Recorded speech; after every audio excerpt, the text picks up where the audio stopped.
He was a doctor who believed he wasn't ending lives. He was giving people the right to choose. To his supporters, he was a hero. To his critics, he was a killer. His name was Dr. Jack Kevorkian, but the world came to know him as Dr. Death. In the late 1980s, Kevorkian unveiled a machine unlike anything medicine had ever seen. Made from simple tubing chemicals and scrap metal, it was nicknamed the suicide machine. With the push of a button, terminally ill patients could put themselves to sleep forever. Kevorkian wasn't hiding in the shadows. He was on the front lines, challenging the law religion and the very idea of what it means to die with dignity. Over the years, more than 130 people used his help to end their suffering. Families called him compassionate. Opponents called him dangerous. Each case sparked outrage lawsuits and endless headlines. Was Kevorkian practicing medicine or playing God? The debate reached its breaking point in 1998.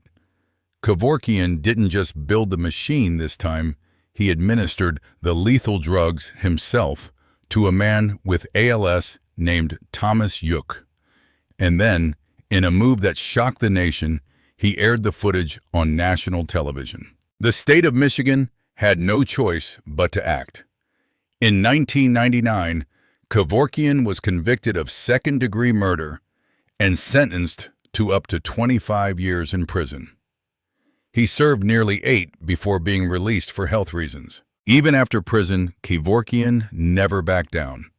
He gave speeches, wrote books, and ran for Congress, insisting that the right to die was as fundamental as the right to live. But his story leaves us with a haunting question: was Dr. Jack Kevorkian a murderer in a white coat, or a visionary who forced the world to confront the meaning of mercy, aka Dr. Death? Classification: homicide characteristics. Physician-assisted suicide. Euthanasia number of victims: 130 plus. Date of murders: 1990. 1999. Date of birth: May 26, 1928. Victims profile: men and women, terminal patients. Method of murder: poisoning drugs / carbon monoxide.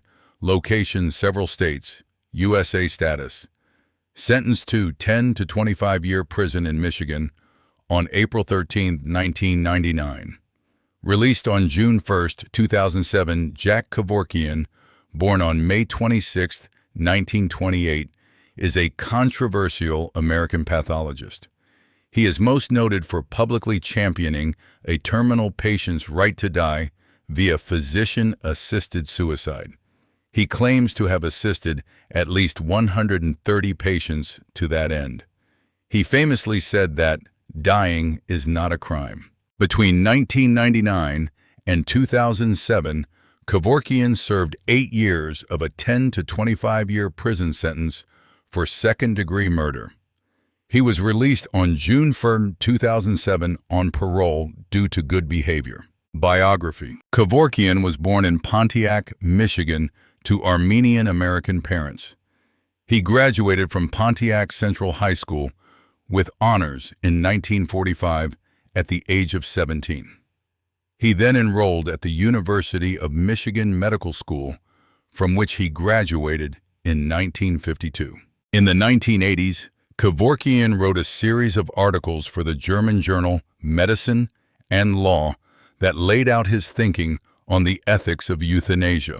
Kevorkian started advertising in Detroit newspapers in 1987 as a physician consultant for death counseling.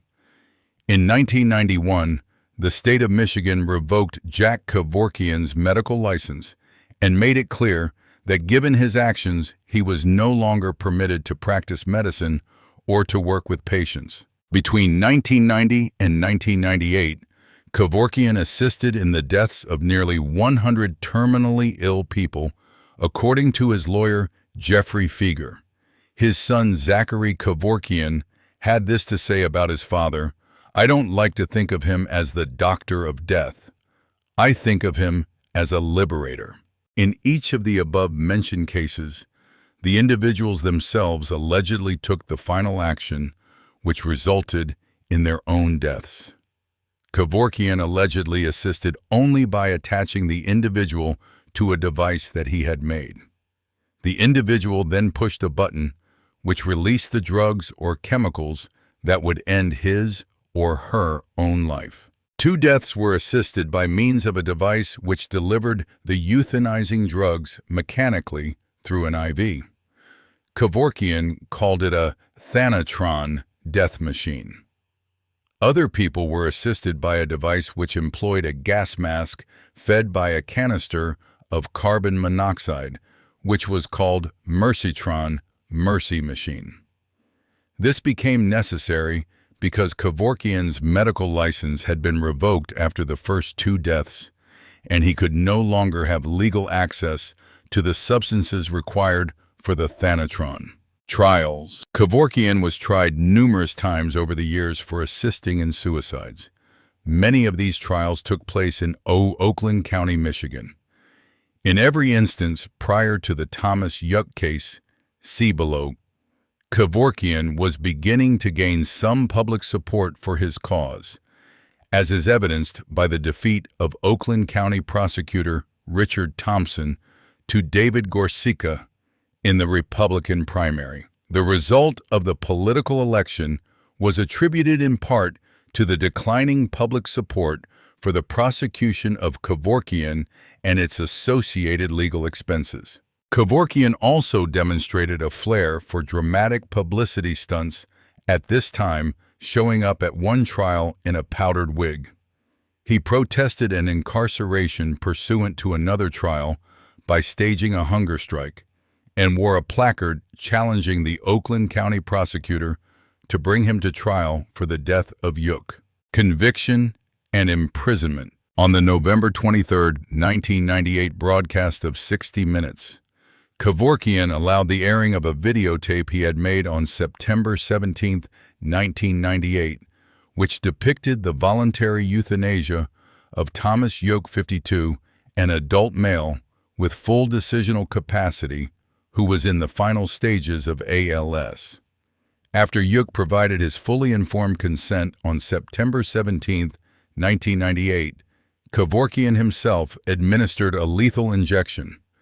This was novel as all of his earlier clients had reportedly completed the process themselves.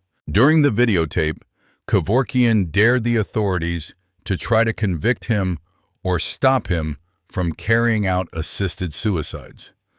This incited the district attorney to bring murder charges against Kevorkian, claiming he had single-handedly caused the death. On March 26, 1999, Kevorkian was charged with second-degree homicide and the delivery of a controlled substance, administering a lethal injection to Thomas Yuck. Kevorkian's license to practice medicine had been revoked 8 years previously. Thus, he was not legally allowed to possess the controlled substance. As homicide law is relatively fixed and routine, this trial was markedly different from earlier ones that involved an area of law in flux-assisted suicide.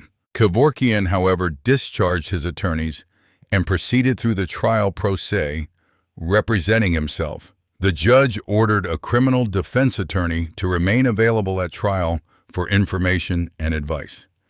Inexperienced in law and persisting in his efforts to appear pro, Kevorkian encountered great difficulty in presenting his evidence and arguments. The Michigan jury found Kevorkian guilty of second-degree homicide.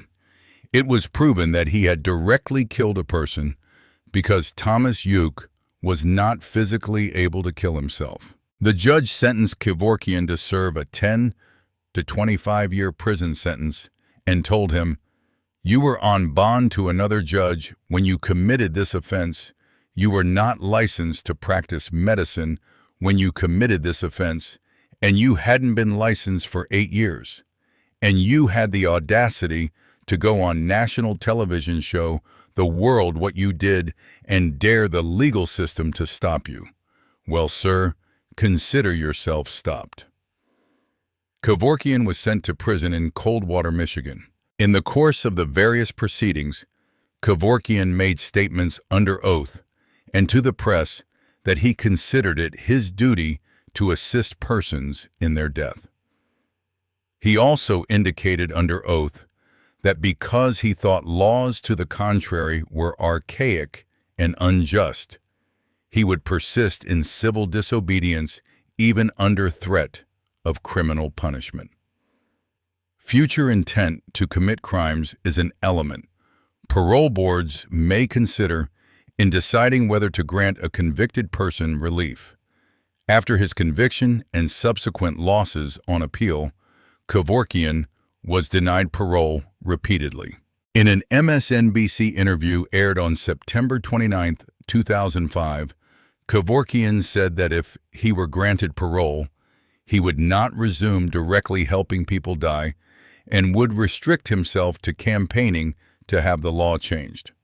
On December 22, 2005, Kevorkian was denied parole by a board on the count of 7-2, recommending not to give parole. Terminally ill with hepatitis C, which he contracted while doing research on blood transfusions in Vietnam, Kevorkian was expected to die within a year in May 2006. After applying for a pardon, parole, or commutation by the parole board and Governor Jennifer Granholm, he was paroled on June 2007 due to good behavior. Kevorkian will be on parole for 2 years, and one of the conditions he must meet is that he cannot help anyone else die. He is also prohibited from providing care for anyone who is older than 62 or is disabled. He could go back to prison if he violates his parole. Kevorkian said he would abstain from assisting any more terminal patients with death, and his role in the matter would strictly be to persuade states to change their laws on assisted suicide. On June 4, 2007, Kevorkian appeared on CNN's Larry King Live to discuss his time in prison and his future plans. At the time of Kevorkian's release, the only state in the United States that had legalized doctor-assisted suicide for terminally ill people was Oregon.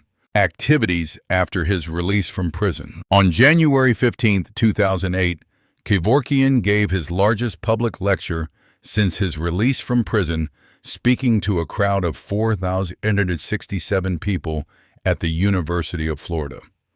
The St. Petersburg Times reported that Kevorkian expressed a desire for assisted suicide to be a medical service for willing patients. "My aim in helping the patient was not to cause death," the paper quoted him as saying. "My aim was to end suffering. It's got to be decriminalized."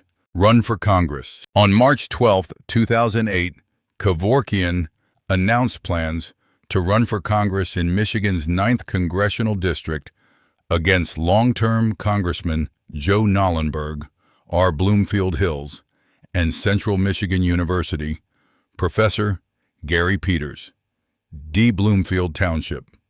He will run as an independent, 26 November 1998. Dr. Jack Kevorkian, a 70-year-old retired pathologist, has devoted most of his life to the campaign for assisted suicide. He was born in 1928 in Pontiac, Michigan, to a family of Armenian immigrants. He embarked on a career in pathology, gaining the nickname Dr. Death in the 1950s through his efforts to photograph the eyes of dying patients. Dr. Kevorkian became the chief pathologist of Saratoga General Hospital in Detroit in 1970.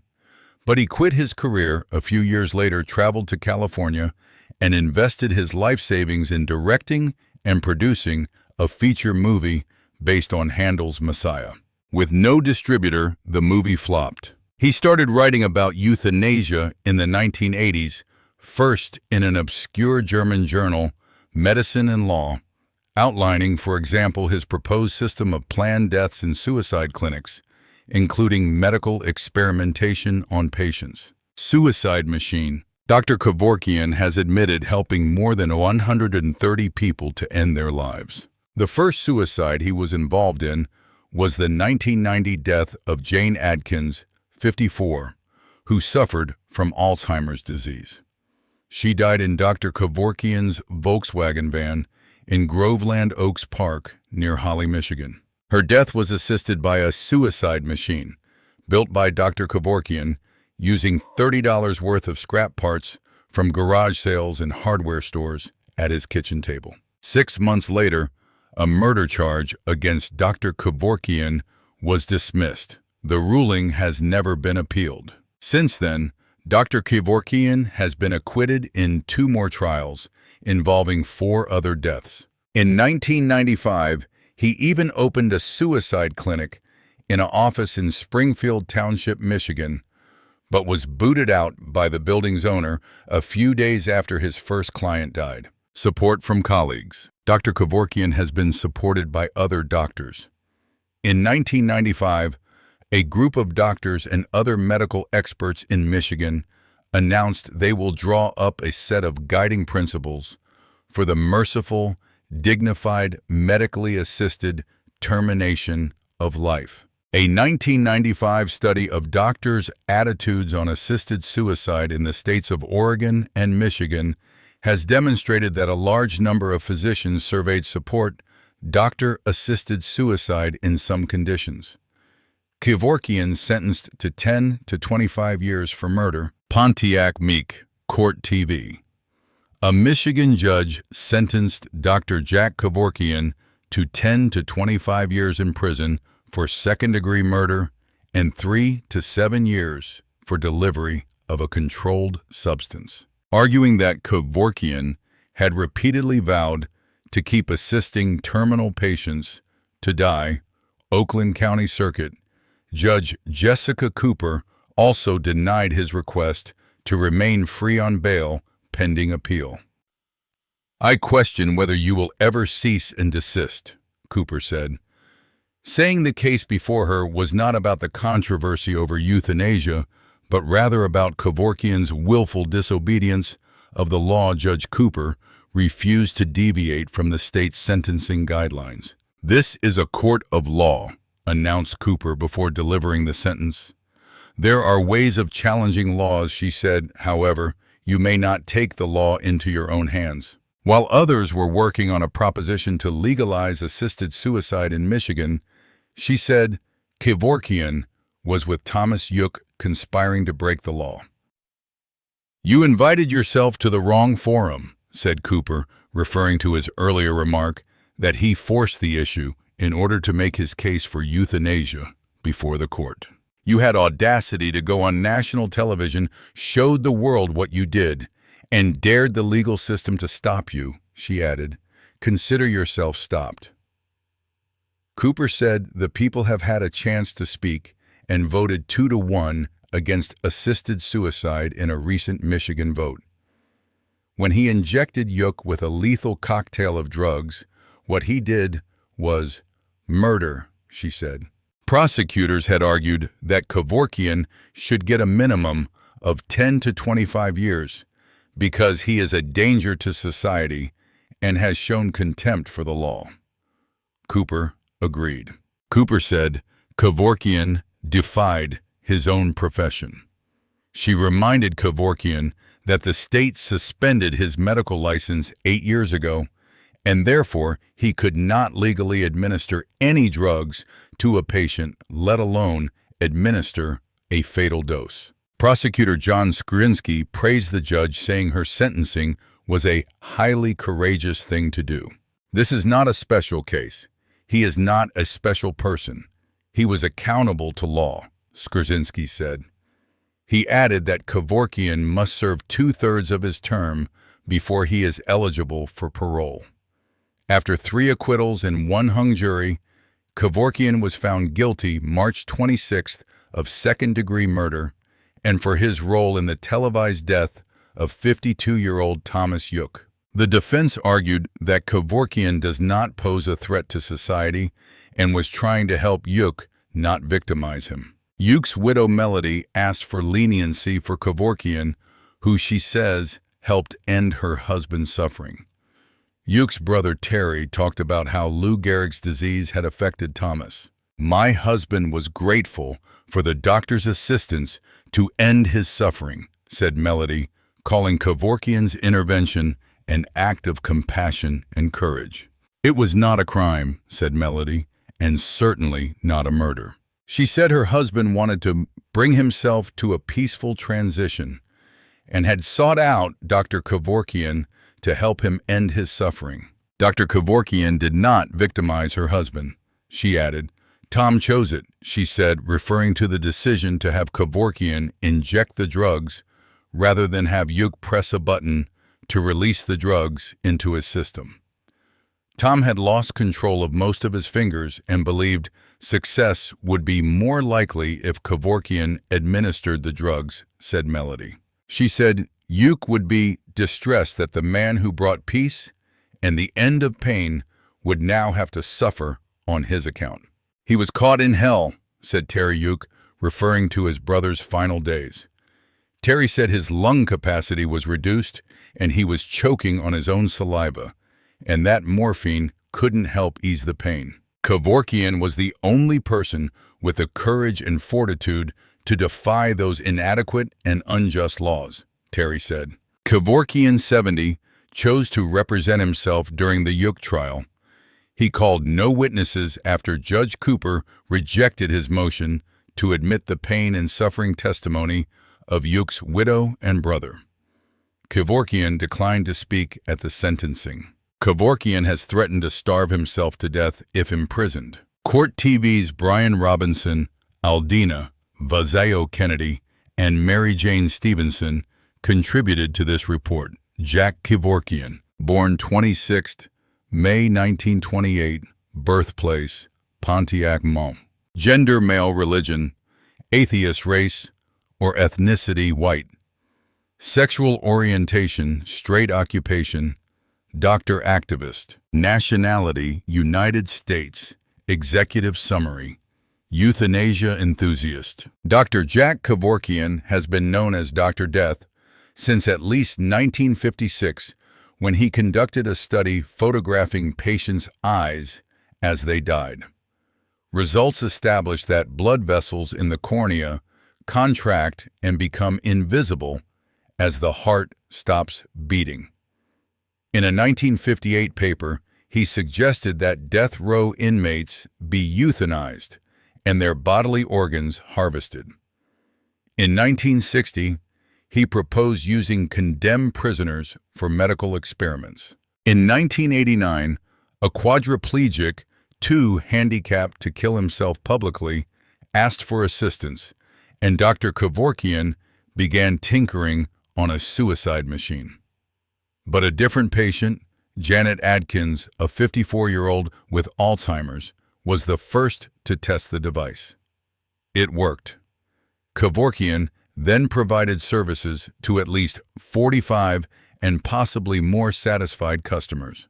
In 1997, however, the U.S. Supreme Court ruled that Americans who want to kill themselves but are physically unable to do so have no constitutional right to end their lives. Kevorkian is now serving 10 to 25 years in prison and is reportedly in ill health. Sister Flora Holzheimer, Sister Margot Janus. Medical School, M.D., University of Michigan, 1952. Jack Kevorkian, M.D., born Pontiac, Michigan, May 20th, 1928, is a controversial American pathologist. He is most noted for publicly championing a terminal patient's right to die and claims to have assisted at least 130 patients to that end. He is famous for his quotation, "Dying is not a crime." Imprisoned in 1999, he was serving out a 10 to 25-year prison sentence for second-degree murder in the 1998 poisoning of Thomas Uke, 52, of Oakland County, Michigan. He was paroled early in December 2006, due in part to a terminal illness from which he was suffering. Early career. Kevorkian graduated in 1952 from the University of Michigan Medical School, specializing in pathology. In 1970, he became the chief pathologist at Saratoga General Hospital in Detroit. Early in his medical career, he showed a recurrent interest in the subject of death. In 1956, he published a journal article, The Fundus Oculi and the Determination of Death, about his attempt to photograph the eyes of patients at the moment of death, a paper that first won him the nickname Dr. Death. A paper he presented in December 1958 that advocated consensual experiments on convicts during executions led the University of Michigan to ask him to terminate his residency. A 1961 article in the American Journal of Clinical Pathology described his efforts to transfuse blood from dead bodies into living patients. Euthanasia. In the 1980s, Kevorkian wrote a series of articles for the German journal Medicine and Law that laid out his thinking on the ethics of euthanasia. Kevorkian started advertising in Detroit newspapers in 1987 as a physician consultant for death counseling. Between 1990 and 1998, Kevorkian assisted in the suicide of nearly 100 terminally ill people, according to his lawyer, Jeffrey Feger. In each of these cases, the individuals themselves took the final action, which resulted in their own deaths, voluntary euthanasia. Dr. Kevorkian allegedly assisted only by attaching the individual to a device that he had made. The individual then pushed a button which released the drugs or chemicals that would end his or her own life. 2 deaths were assisted by means of a device which employed a needle and delivered the euthanizing drugs mechanically through an IV. Kevorkian called it a Thanatron death machine. Other patients were assisted by a device which employed a gas mask fed by a canister of carbon monoxide, which was called Mercitron Mercy Machine.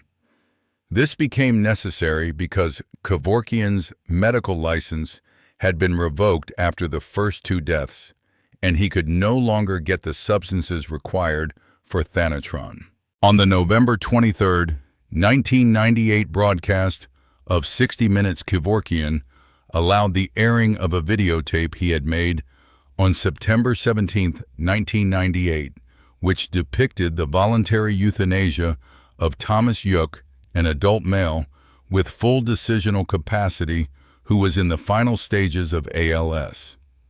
After Yook provided his fully informed consent on September 17, 1998, Kevorkian administered a lethal injection. This was novel to other patients as Kevorkian administered the injection himself, as opposed to having Yook complete the process. This incited the district attorney to bring murder charges against him, claiming that Kevorkian single-handedly caused the death. Kevorkian filmed the procedure and the death and submitted it for broadcast on 60 Minutes. During much of this period, Kevorkian was represented by attorney Jeffrey Feger. Conviction and imprisonment. Kevorkian was tried numerous times over the years for assisting in suicides. Many of these trials took place in Oakland County, Michigan. In every instance prior to the Thomas Yook case, Kevorkian was acquitted. Kevorkian was even beginning to gain some public support for his cause, as is evidenced by the defeat of Oakland County Prosecutor Richard Thompson to David Gorsica in the Republican primary. The result of the political election was attributed in part to the declining public support from the prosecution of Kevorkian and its associated legal expenses. Kevorkian also demonstrated a flair for dramatic publicity stunts, at this time showing up to one trial in a powdered wig and protesting an incarceration pursuant to another trial by staging a hunger strike. He also wore a placard challenging the Oakland County prosecutor to bring him to trial for the death of Yook. On March 26, 1999, Kevorkian was charged with second-degree homicide and also for the delivery of a controlled substance administering a lethal injection to Thomas Yook. Unlike the prior trials involving an area of law in flux assisted suicide, the law of homicide is relatively fixed and routine. Kevorkian, however, discharged his attorneys and proceeded through the trial pro se, representing himself. The judge ordered a criminal defense attorney to remain available at trial for information and advice. Inexperienced in law and persisting in his efforts to appear pro se, Kevorkian encountered great difficulty in presenting his evidence and arguments. The Michigan jury found Kevorkian guilty of second-degree homicide. It was proven that he had directly killed a person because his patient was not physically able to kill himself. He was sent to prison in Coldwater, Michigan, to serve a 10 to 25-year sentence. In the course of the various proceedings, Kevorkian made statements under oath and to the press that he considered it his duty to assist persons in their death. He also indicated under oath that because he thought laws to the contrary were archaic and unjust, he would persist in civil disobedience even under threat of criminal punishment. Future intent to commit crimes, of course, is an element. Courts and parole boards may consider in deciding whether to grant a convicted person relief. Since his conviction and subsequent losses on appeal, Kevorkian has been denied parole repeatedly. In an MSNBC interview aired on September 29, 2005, Kevorkian said that if he were granted parole, he would not resume directly helping people die and would restrict himself to campaigning to have the law changed. On December 22, 2005, Kevorkian was denied parole by a board on the count of 72, recommending not to give parole. In a recent interview with ABC News, Kevorkian's lawyer stated that Kevorkian was terminally ill with hepatitis C, which he contracted while doing research on blood transfusions and was expected to pass away within a year. Kevorkian had applied for a pardon, parole, or commutation by the parole board and Governor Jennifer Granholm, and on December 13, 2006, it was announced he would be paroled on June 1, 2007. Artwork. In the 1960s, Kevorkian enrolled in an adult education oil painting class in Pontiac, Michigan. He combined his understanding of the human anatomy with his fascination with death, and created as author Michael Betzold describes in his book, Appointment with Dr. Death, 18 canvases that are as bold and strident as critical and unforgiving, as pointed and dramatic as Kevorkian's own fighting words.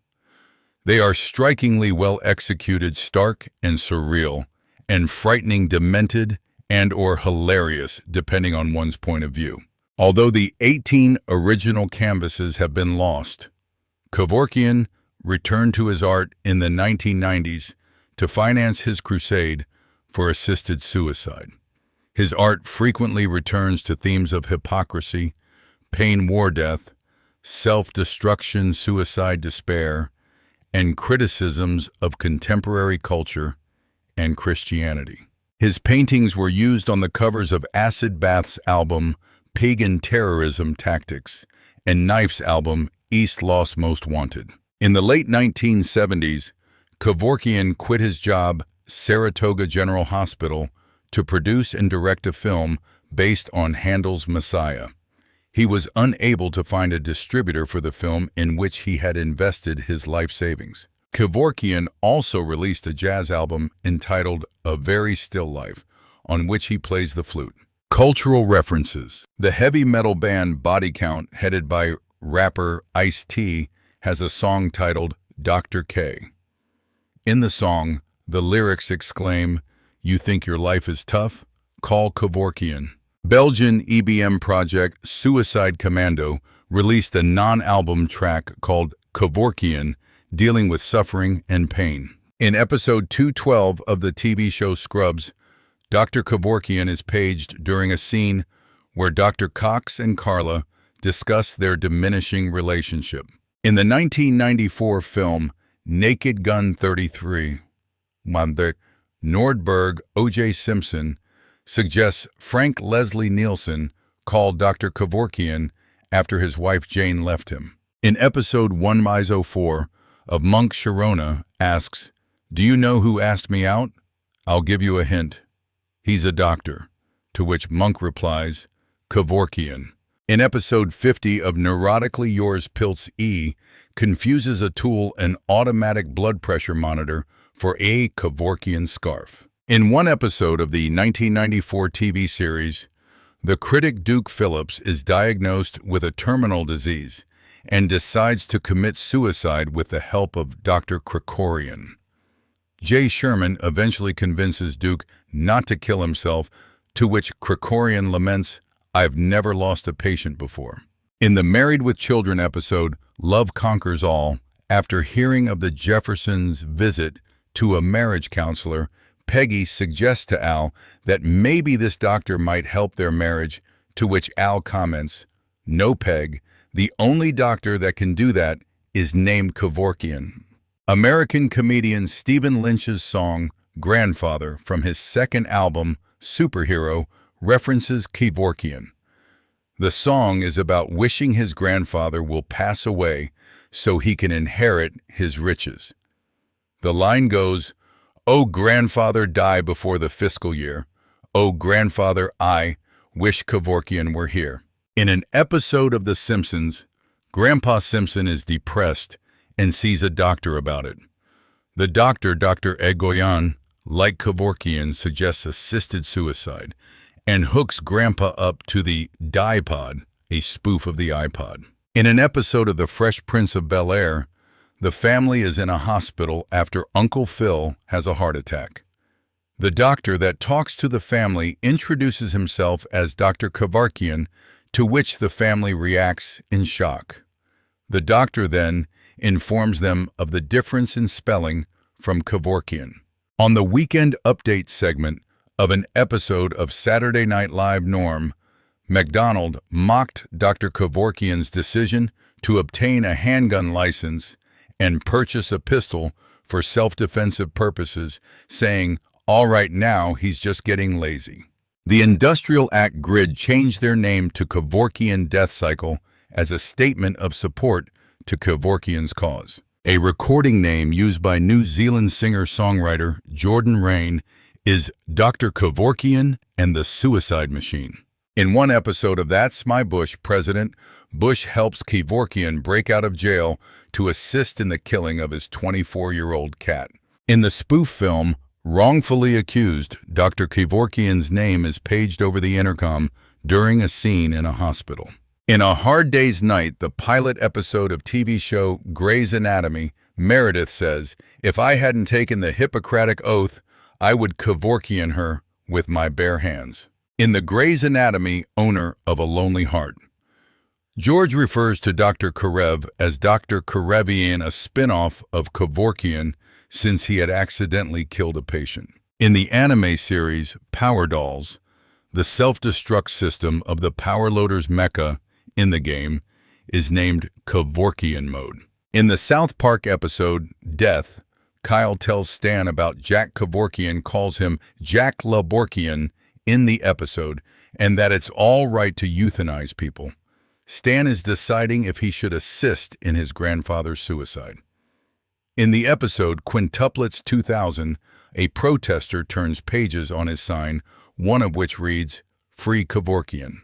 In Mystery Science Theater 3000, in the episode Space Mutiny, upon the sight of an old man, "It's Kevorkian," is shouted. In the computer game Blood Typing, Kevorkian, into the console, kills Caleb, the player character. In one episode of Law & Order Special Victims Unit, Detective John Munch comments, "When the old steel trap starts to rust, it's time to call Kevorkian while investigating the case of a senile woman." In the episode The Suicide in the TV series, Jerry Seinfeld asks, "How long do you have to wait for a guy to come out of a coma before you ask his ex-girlfriend out?" Kramer replies, "What, Gina? Why wait? Why not just call Dr. Kevorkian?" Jerry replies, "You know I don't get that whole suicide machine. There's no tall buildings where these people live." Dr. Kevorkian's Chamber of Torture is a band in Savannah, GA. In his record Zorcist on the track, Liqueur, Niggas and Triggas artist, X-Rated mentions various mass suicides and says, "Let me play that Jack Kevorkian, I'm Dr. Death assisting a suicide." In one instance in the comic strip, The Far Side, the Grim Reaper, is sitting in a movie theater when he spots Dr. Jack Kevorkian sitting with his girlfriend, and the Reaper can't remember Kevorkian's name. In the parody film Shriek If You Know What I Did, last Friday, the 13th, the school nurse is named Kevorkian. In a freestyle rap artist, Eminem says, "Dr. Kevorkian has arrived to perform an autopsy on you when you scream, 'I'm still alive.'" In a Dilbert cartoon, Asak the intern asks for the home number of Dr. Kevorkian after the pointy-haired boss gives him a discouraging pep talk. Public Enemy featured a song titled Kevorkian on their album There's a Poison Going On. In the children's television show Rugrats, the character Grandpa Boris takes out his cell phone, dials a number, and says, "Hello, Dr. Kevorkian," during an especially boring session of family photo slideshows. Kurt Vonnegut's book, God Bless You, Dr. Kevorkian, published in 1999, is a direct reference. In the book, Dr. Kevorkian assists Vonnegut's character in having near-death experiences, which allow him to interview a series of dead historical figures. ECW wrestler Mick Foley once claimed that he was Kevorkian's favorite wrestler, as shown in a clip from the Rise and Fall of ECW DVD. Canadian extreme metal band Strapping Young Lad featured a song titled Velvet Kevorkian on their album City. Anal Cunt's album I Like It When You Die includes a song called Jack Kevorkian is Cool.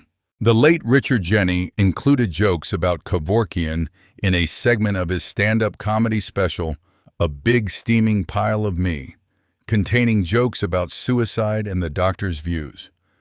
Ironically, on March 10, 2007, Jeni reportedly took his own life with a gunshot wound to the facial area.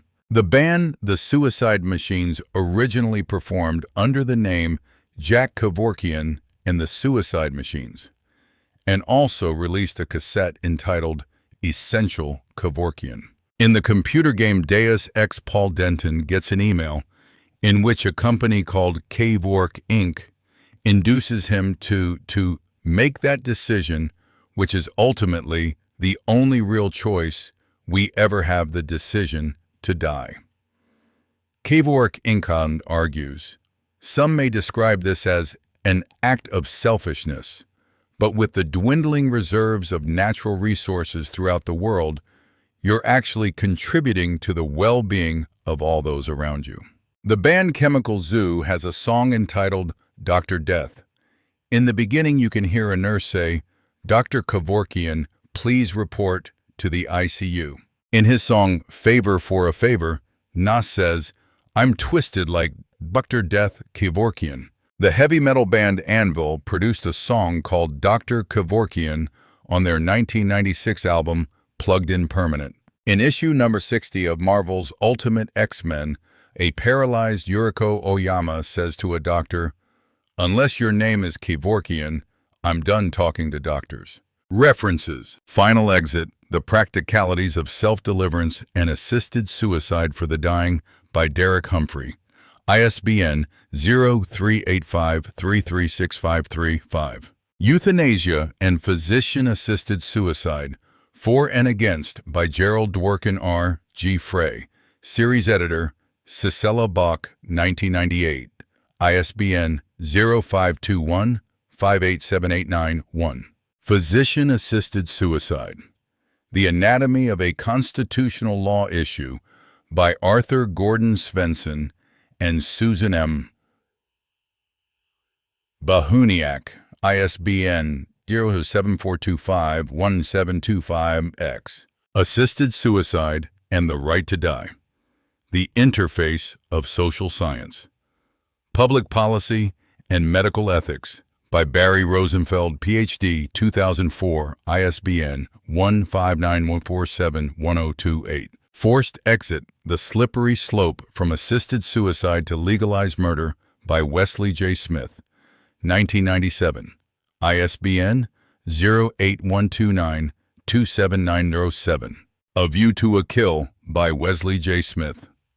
National Review Online, December 14, 2005, retrieved December 14, 2005. Appointment with Dr.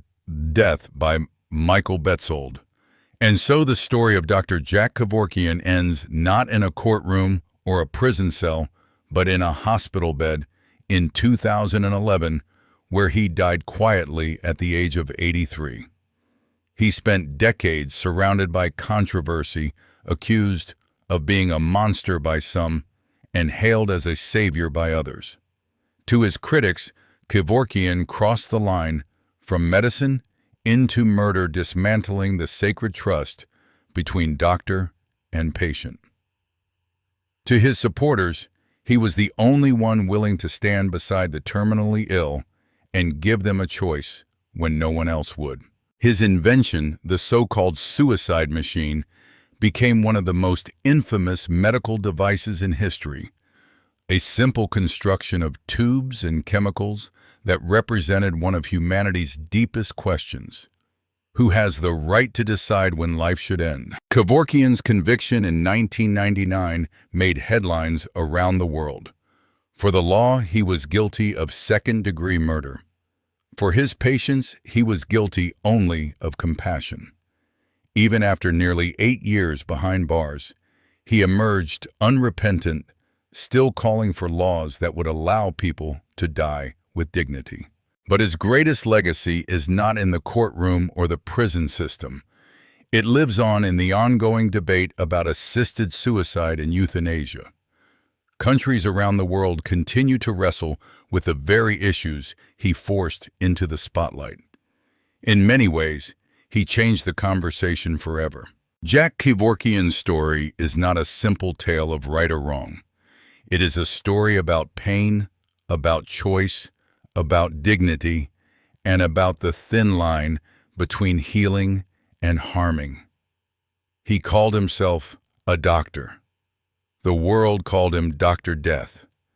And in that title lies the paradox of a man who forced us all to confront the question, is the ultimate act of mercy the same as murder